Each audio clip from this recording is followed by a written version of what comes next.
Simpatinya kepada masyarakat lemah mendorong Henry van Cole gigih menentang kolonialisme yang menyengsarakan penduduk pribumi di Nusantara. Henry van Cole lahir pada 23 Mei 1852 Masehi dari pasangan Christianus Adrianus Hubertus van Cole dan Maria Anna Suyet. Henry merupakan sulung dari 5 bersaudara. Selepas sekolah dasar, ia melanjutkan sekolah menengah pertama di Belgia. Ia kemudian ke Belanda untuk melanjutkan pendidikannya.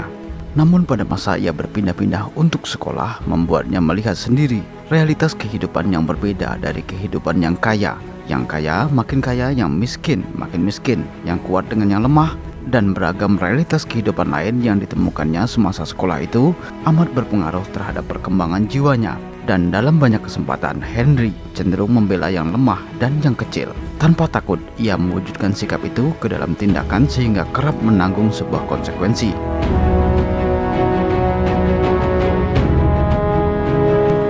Sejak kecil saya tertarik pada hal yang kecil dan yang lemah. Saya melindungi banyak orang dari pemukulan oleh si kuat.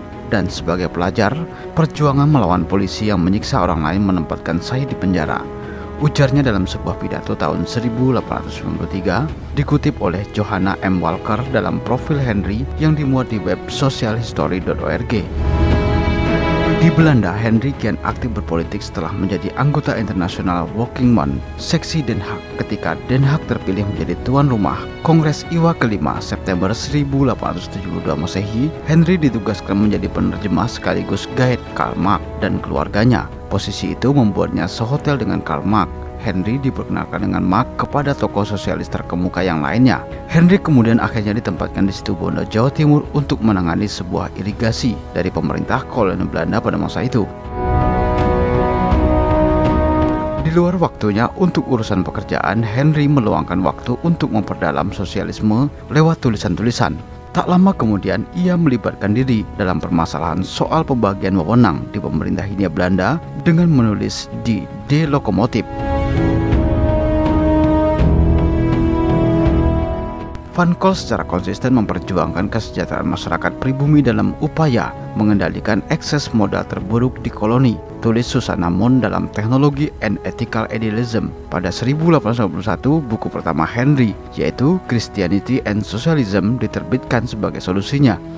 Tak lama setelah menikahi Jacob Maria Petronella, pada Juli 1893, Henry kembali ke Eropa karena masalah kesehatan dan menetap di Belgia.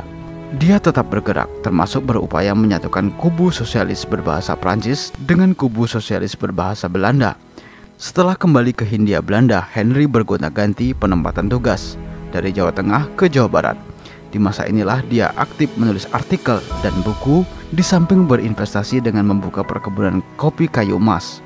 Dengan membuka perkebunan kopi kayu emas yang disokong sahabatnya, yaitu Domela Nieuwenhuis. Selain menyumbangkan sebagian hasil keuntungan perkebunan itu untuk gerakan buruh di Belanda, mereka juga mendirikan sekolah dan bereksperimen dengan memperkenalkan Minggu sebagai hari istirahat bagi para buruh perkebunan.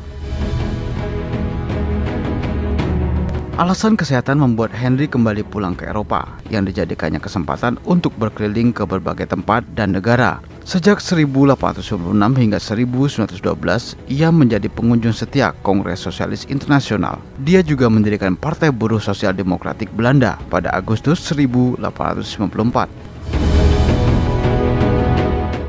Setelah menjadi anggota parlemen, kritiknya terhadap kolonial pemerintah Belanda semakin menjadi-jadi. Ia juga mengkritik Perang Aceh yang menurutnya memalukan. Pada 1903, dia mengusulkan pemberian otonomi pada daerah-daerah di luar Jawa dan Sumatera, namun tak bersambut.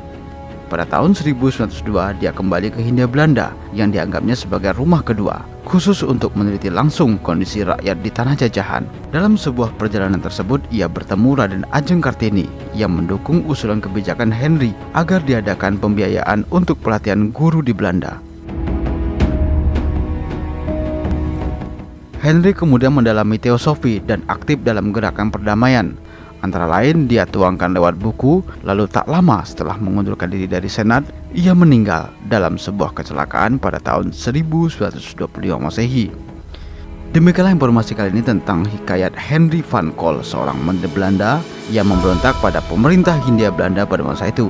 Semoga informasi ini bermanfaat. Sampai jumpa dan salam budaya.